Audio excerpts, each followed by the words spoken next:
Hello everybody, Wolfpack here, and welcome to some more IL-2 Great Battles. Today we're going to be taking a look at the Sopwith Camel, which was recently added to the game in the latest patch.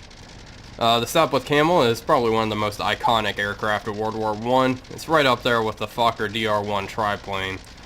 Everyone knows it, for the most part. I mean, if you are somewhat interested in World War I history, then you probably know about it. But it's a pretty fun plane. I've been flying it around a little bit in this, and I flew it a bit in Rise of Flight as well, because who doesn't want to try out the Sopwith Camel? Just a little history lesson. The Sopwith Camel first saw service in June of 1917, and it was introduced after the Sopwith Pup. And the reason it was called the Camel is if you take a look at the forward engine cowling there, it has that kind of hump by the machine guns, and that's what gave it the name, the Camel. Alright, so let's go ahead and hop into the cockpit. Alright, so the cockpit, as with all these aircraft, is fairly well textured. It looks really nice. We have all of our gauges here. We have an RPM gauge, height, a clock. We have a compass. It also kind of acts like an artificial horizon, or a bank indicator, I should say. We have airspeed and temperature down there. This plane is a rotary engine, so we also have a blip switch, which cuts ignition to all the cylinders, and it's very good for slowing down on landings or in deep dives. We also have our two triggers right there. Down here we have our mixture, which I need to crank up, and also our throttle. Fairly simple. There are a few upgrades. You can also have the adless sight, but I went with the stock configuration with the plane, so we just have our regular iron sights here. Alright, and this plane notoriously likes to turn to the right, so that might be a little tricky on takeoff, but we shall see. Also, one thing I noticed is whenever we shift our rudder, our plane turns. Let's take a look at that for a second. That's because the skid down there turns with our rudder. And I never knew that. I kind of realized that earlier today, and I thought that was pretty cool, that the skid is connected with the rudder like that. So, alright, anyway, let's go ahead and zero that out and prepare for takeoff. Also, I just saw some rocket artillery go off in the background, so I forgot to turn off all of the AI artillery, so hopefully we don't get shot down by an anti-aircraft gun or anything like that. Because believe it or not, World War II anti-aircraft is fairly accurate compared to World War I anti-air. Alright, especially when your plane is going, 100 kilometers an hour. Alright, so we are throttling up, going fairly nicely. The plane is pretty easy to control. I'm countering it with rudder. But nothing too difficult, believe it or not. Even though this plane was notoriously difficult on takeoff. Alright, let's go ahead and nose down a little bit. Alright, here we go. We're speeding up nicely. We're about to pass. Oh, and we just lifted off. Sweet. So that's fairly nice. We're going to go ahead and bank to the right. Be careful not to crash or anything, because that would be mighty embarrassing. Now, the engine torque of this plane does make the plane turn quicker to the right. Right-hand turns are generally the way to go in the Camel. So let's go ahead and test that. Let's go ahead and complete a right-hand turn. And yeah, we are just turning on a dime. I'm actually having to give some left rudder so we don't nosedive, which is what you really had to do in real life. And one thing I am noticing is I've flown the Camel in Rise of Flight, and this feels a lot easier to me to control and fly. A lot of people are saying the opposite on the forums. It's kind of a 50-50 thing. Some people think it's harder, but I'm in the camp that thinks it's easier. One of that could be is I'm just better at flight sims than I was the last time I flew the Camel in Rise of Flight, which is, I mean, a possibility, but not that likely. I mean, come on, I'm still not very good. But either way, it feels pretty nice to fly. It's a lot of fun. And I think I'll be flying it more than I have been. I flew the Camel, but I never flew it like extensively. Mostly because it had such a reputation of being very difficult. And left-hand turns are definitely a little more sluggish. But so far so good. And then we have our 2 Vickers machine guns in the front. And one of them's already jammed. Classic. So I need to unjam that. Alright, well, let's go ahead and bring our plane in for a landing here. Let's go ahead and throttle down, start using the blip switch. Just to slow down. And we're landing on a nice paved runway, so it should be pretty easy. Even though our skid won't crack into the mud like it would in real life. Oh shit. Oh boy. Okay. Alright, that was very bad. I was just talking about how easy this plane was to fly. And I almost just nosedived into the ground there. But we're coming down nicely. I was coming in way too hot. Alright. Yikes. So landings might need a little bit of work. That was actually my first time landing the Camel in this. I thought I'd be able to do it. Evidently not. Alright, so landings need to work. At least I was able to take off in it. And at least we're alive. Any landing you can walk away from is a good landing, even though that could have gone just a tad bit better. Anyway, our rudder still works. That's good. Minimal work for the ground cruise here. Nothing to see.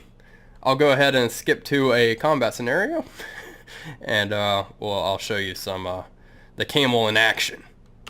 Combat scenario I have set up. I have 3 Sopwith Camels going against 2 Fokker DR1s and 4 Falses. So hopefully we will be victorious. We are outnumbered, but we are fighting against the AI, so there is that.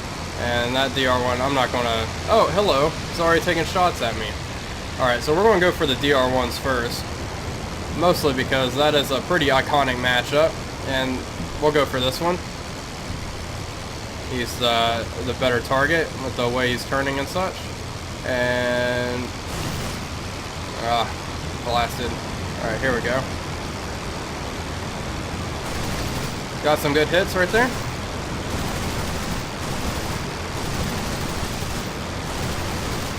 Oh yeah, we're tearing into him. Right into his wing. It's not ideal. Yeah, throttle down a little bit. Oh, there goes a piece of his tail. It's going to be a little difficult to control that plane now, with that missing. I'm able to keep up with them fairly easily. I'm not having too much difficulty. And I'm still peppering rounds into him fairly effectively. 6 is still clear, which is very good. I was kind of worried about that. There's a lot of enemies about. Alright. There we go, fuel leak.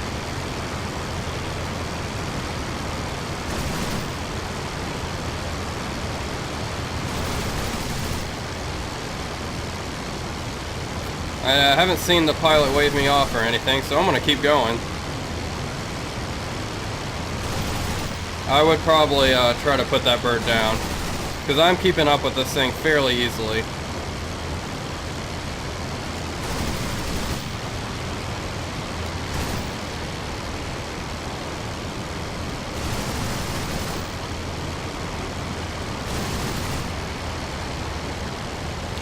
How many more rounds this guy's going to be able to take.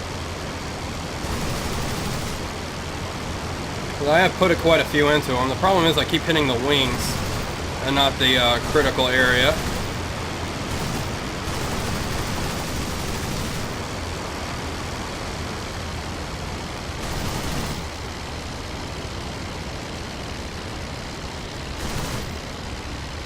I'm surprised this guy's still flying. I'm going to be honest. Alright, let's go ahead and reload our guns, make sure they're all cleared of any jams, and I think he might be going down. We'll go ahead and watch him for a second, because honestly, he has to be pretty messed up. Oh, no, he's still going in for the fight. You know what? For that, buddy, you're getting what's coming to you. No mercy.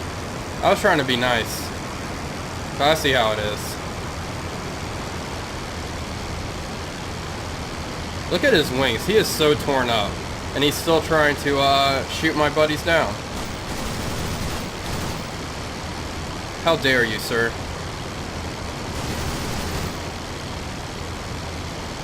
Alright, come here. That was pretty good.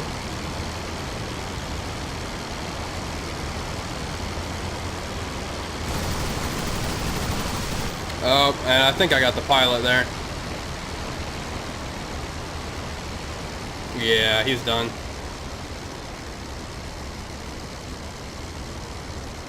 Alright, well, there's one DR1 down. Just kind of crunched down into the earth. Let's go see if we can find another target.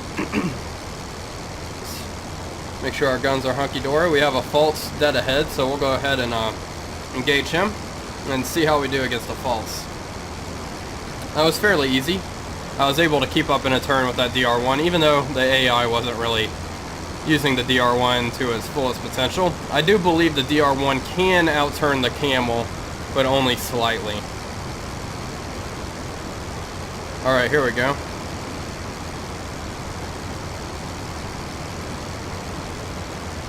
Let's go ahead and put on the coals here. And let's line ourselves up with our gun sight.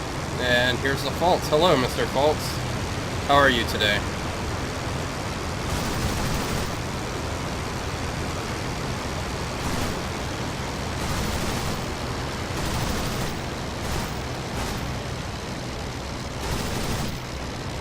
Alright, doing fairly well. Peppered him a little bit. I keep hitting him in the tail in non-lethal locations. I need to really focus on the kill zone, which is around the engine hub area. And it's leaking fuel now, so I definitely got a fuel tank.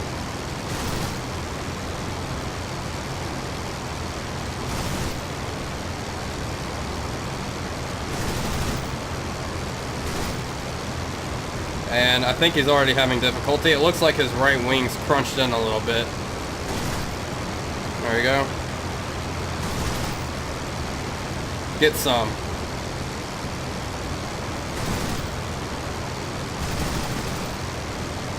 Oh, one of my guns is out of ammo. I wonder if both of them are out. We'll find out here. It should be only one of them, because I think my right gun was jammed a little bit more, so...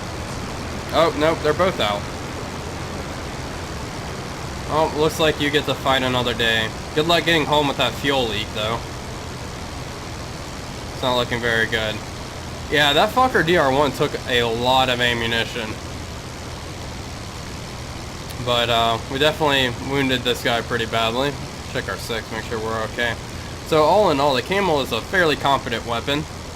I just need to work on my gunnery a little bit. Even though I was hitting him a lot, it's just, in non-critical areas. But yeah, that's the Sopwith Camel, everybody. A nice, quirky little aircraft that has recently been added. So far, I'm enjoying flying Circus. The planes they've added are of top-notch quality, and I think it'll really improve once we get the Western Front map. Because right now we're flying over Russia, and I don't know, it's just not as atmospheric as if we were flying over the trenches and no man's land, and town set in 1918, 1917. It's just a little weird, taking off from concrete runways and such. So yeah, I can't wait till they add more things to Flying Circus, and I think only the quality will improve. So anyway, thank you all for watching. This is Wolfpack signing off, and I'll see you guys on the next one.